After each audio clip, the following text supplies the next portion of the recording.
How dare you do such a thing? My usually quiet 5-year-old daughter shouted this with wide eyes. And it happened in the hospital room of my unconscious mother-in-law. My normally calm daughter looked like a completely different person, with a resolute expression that took my breath away. "What are you talking about?" I asked. Then, there was someone who started trembling at the next words my daughter said. At that moment, a terrifying suspicion arose within me. However, the truth was far beyond anything I could have imagined. Please listen to my tumultuous experience. I am Michelle. At 26, I married my husband David, who was my boss at work, and moved into his family home. Since I was originally in charge of the e-commerce department, I was allowed to switch to working from home after getting married. Although I was worried about living with my in-laws, my mother-in-law was kind, and we got along well. However, my father-in-law was a quiet and unfriendly person. When I talked to him, he often ignored me, only responding with a yes or a no. I spent my days anxious, wondering if he really disliked me. When I consulted my mother-in-law, she would only say, "He doesn't dislike you. He's just not good with words. I'm sorry." Since my parents lived far away, I relied on my husband and in-laws, but I tried to avoid my difficult father-in-law as much as possible. After that, my daughter Emma was born. She had beautiful dark eyes. However, there were some concerning behaviors. By the time she was 2, she could speak and had the ability to read people's minds. For example, Mom, Grandma seems to have a headache. "What?" Worried, I asked my mother-in-law if she was feeling unwell. "How did you know?" "I've had a migraine since this morning. I didn't tell anyone because I didn't want to worry anyone." "Oh, I just thought you looked a bit pale." I didn't want to surprise my mother-in-law, so I didn't mention that Emma had guessed it. But I was amazed by Emma's mysterious power. By the time she was 3, she started saying things that seemed to see right through my heart. Mom, I hope you can get along with Grandpa. "What? Why do you think that?" Even though I treated my father-in-law normally on the surface, how did Emma know what was in my heart? However, at that moment, Emma started playing with her toys and didn't answer my question. When she was 4, something decisive happened that confirmed her powers. A few days earlier, an elderly neighbor who lived alone had passed away. Emma was talking to herself while looking out the window. I understand. It's in the garden. She said this, filled a cup with water, and started to go outside. Worried, I followed her and discovered a small flower seedling planted in a pot in the corner of the neighbor's garden. The deceased lady next door asked me to do this. Emma said this as she watered the seedling. Maybe Emma can communicate with her mind. I believed this, but my husband didn't. In fact, he found it creepy. "Your poor parenting is making her a weird kid with delusions. You need to raise her better." Are you saying everything Emma says is a lie? Of course. If she says something like that in front of me, I'll scold her. I was shocked by my husband's unusually harsh words. At that time, my father-in-law was nearby and overheard our conversation, but he turned his face away and pretended not to hear, not even defending me. I felt quite frustrated. I thought about consulting my mother-in-law, but it would mean speaking ill of her son and husband, so I kept quiet. One night, I heard loud voices arguing from my in-laws' room. Why would you say such a thing? Enough already. I couldn't make out the details, but it seemed like my husband and in-laws were arguing. I was worried about the three of them but couldn't intervene.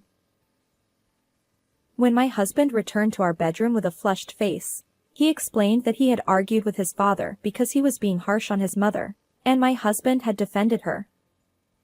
This was something my father-in-law was capable of. I believed my husband's story and sympathized with him for standing up for his mother. A few days after that argument, something terrible happened. That day, I had a meeting at the head office. Suddenly, I received a call from my husband. Michelle, something terrible has happened. Why are you so panicked? Mom collapsed while scratching her throat and is now unconscious. What? When I heard that my mother-in-law had been rushed to the hospital, I hurried there, only to find her lying unconscious in bed. My father-in-law and husband, both pale-faced, were by her side. What happened? I asked my husband. It was an accident. Mom. He said, but he was too shocked to explain clearly. The doctor said that she might have eaten something harmful and they were running tests, but nothing was clear yet. Hearing that it might be food-related, I remembered something and consulted the doctor. The doctor said they would look into it, but warned that if she didn't regain consciousness, her life couldn't be guaranteed, and we should prepare for the worst. I was stunned. Despite my mother-in-law always being kind and supportive, there was nothing I could do for her in this critical moment. The next day, I hadn't told Emma about her grandmother's hospitalization, thinking it would be too shocking for her. However, Emma suddenly said, Grandma is calling me. So, my husband and I decided to take her to visit. When we entered the hospital room, Emma ran to her grandmother's bed and held her hand.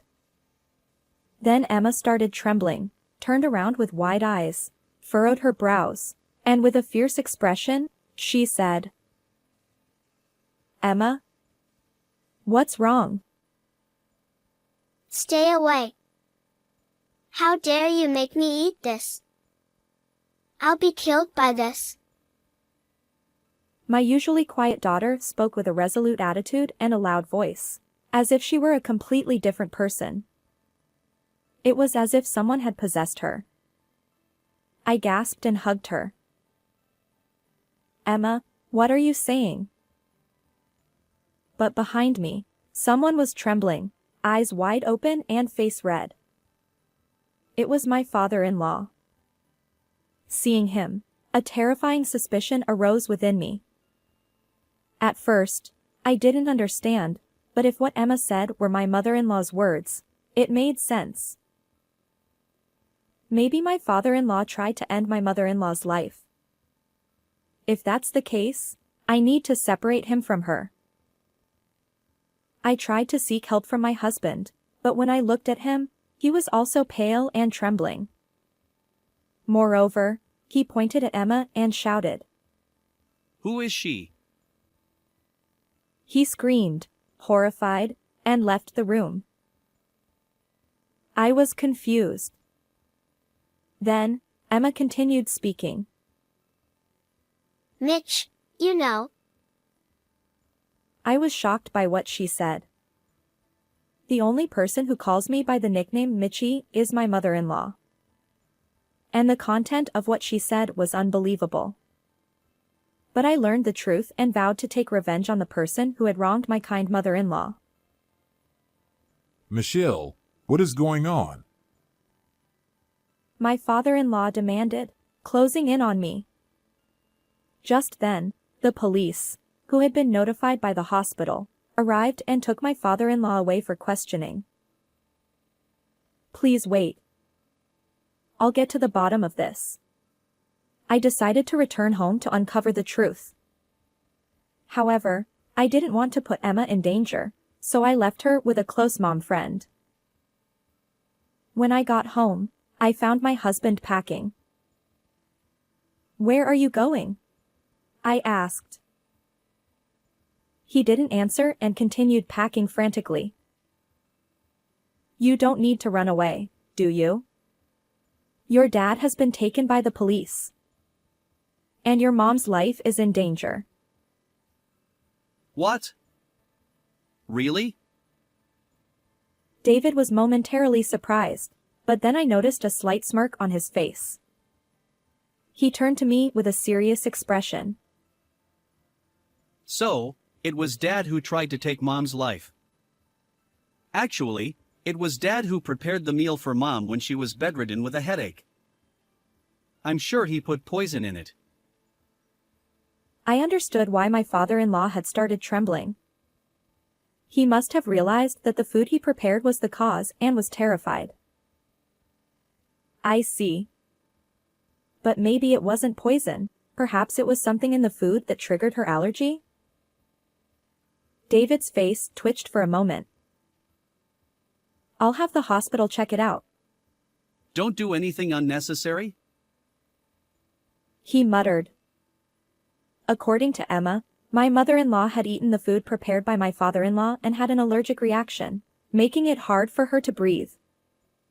My mother-in-law had a rare allergy to a specific protein in crabs. Since crab wasn't a common part of our daily meals, it usually wasn't an issue, but if she accidentally ate it, she would experience severe symptoms like nausea and difficulty breathing. Only my father-in-law, David, and I knew about this. I informed the doctor about this to help with the treatment, but I kept it a secret from my husband. It must have been Dad. He probably did it for Mom's inheritance. David exclaimed. My mother-in-law was the only daughter of a wealthy family, and my father-in-law had no rights to the inheritance. I spoke to my husband with a big smile. "I see. But if your dad tried to end your mom's life, he would lose the right to inherit." "Oh. So all of your mom's assets would go to you? Lucky you." That's right. I'll be rich. This will clear all my debts. I'll make sure you and Emma live a luxurious life. Great. I'm so happy. I've always wanted to live a life of luxury. But do you think your dad will admit to what he did? When I murmured this with concern, David's eyes narrowed sharply, and the corners of his lips curled into a sinister smile. It was as if he was enjoying the next move. That's why you need to testify, Michelle. Say that Dad put crab in the food. I see. So I just need to lie. Exactly. You're quick to understand. That way, Dad will lose his right to the inheritance, and he'll end up behind bars. I pretended to go along with my husband's plan. He smiled, satisfied, thinking he had me on his side. But I was getting closer to the truth. But your mother might survive with the hospital's treatment. You thought you'd become rich, but if she lives, it won't happen. Don't worry. I'll secretly put this in her mouth at the hospital. David showed me a bottle of powder. Is that crab powder? Exactly. I put this in the food too. Let's get rich together.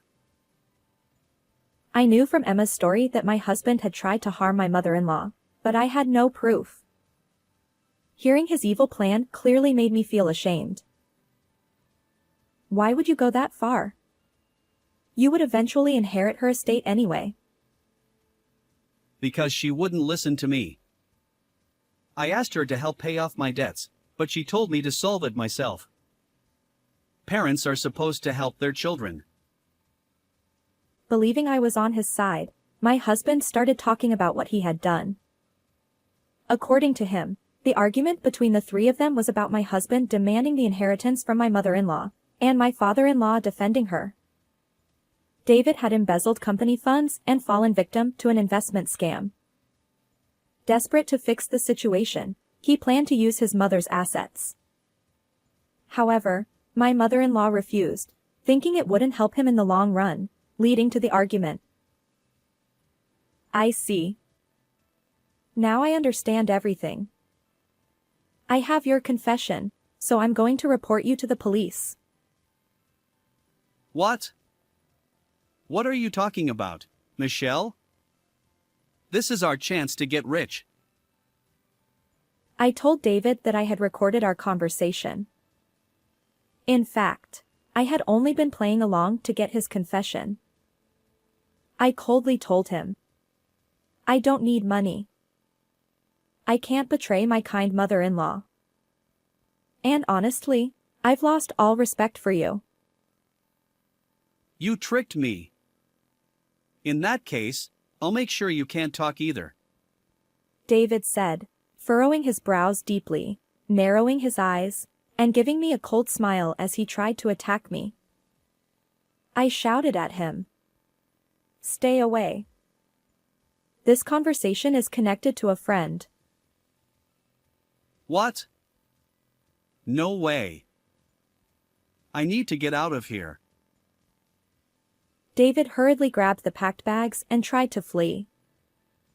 Actually, when I left Emma with my mom friend, I had explained the situation and asked for her help. I had kept my phone connected during the conversation with David. Then, I heard the sound of police sirens, alerted by my friend.